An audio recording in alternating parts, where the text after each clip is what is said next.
So welcome back to my backyard and my creation of a pollinator habitat. So in a previous video I showed how to create the habitat by first prepping the area. So I laid out some yard waste bags and then put some topsoil on top of that. Today I'm going to talk about actually what I'm putting into the garden and how I'm doing that. So first thing you want to consider is what kind of conditions do you have? Do you have a lot of shade? Do you have a lot of sun? Is it well drained? Do you have really clay soil or very sandy soil? Keep these conditions in mind when you order your plants or go to a native plant sale or to your local garden center and choose what will work best for your area. Especially with native plants, they may grow well, but not always if you put them in the wrong space. So when you choose your plants, consider things like time of year that they bloom. You want to have flowers from spring through to fall so the pollinators are always having something to feed on. You also want to consider the height of the plant. Do you have a space for something really tall? For instance, I have here lots of space to grow tall things along my fence, but if you're doing a small, perhaps a boulevard garden or just a front yard garden, you may not want something super tall. You also want to consider how big these things get. Is this going to be something that grows to be 3 or 4 feet in width, or is it going to stay within a few centimeters or smaller in terms of area? Also, I find it helpful to create a plan. So once you have a rough idea what species you want, draft out your plan. It doesn't have to be pretty. This is pretty messy. I'm probably the only one who could read it. But it outlines what plants you're going to have and where they're going to go, and roughly the spacing.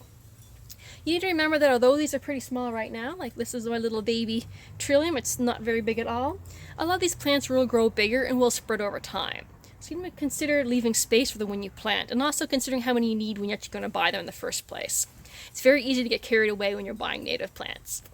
And so when you figure all these things out and make your plan, go ahead and order your plants or go to a native plant sale with your, wish list in mind and come home with a car full of plants.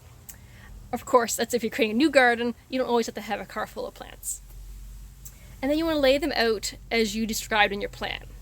Again, you can always adjust your plan if you find that, these are taking up more space than you thought. Move things around or shift things around. Again, put the tall plants toward the back. So the very far back there, I have a lot of tall hyssops. Working my way down, I have some tall woodland sunflowers, and then I have tall coneflowers, woodland aster, and then I have, for a medium height, I have jack-in-the-pulpit, Solomon seal, I have blue cohosh, I have all sorts of fun things, baneberries, and then the foreground I have smaller things. For instance, I have the columbines, the trilliums, ginger, Solomon seal I think I already said, and that type of thing. So lay it all out, figure out your spacing, and then just go ahead and plant right in.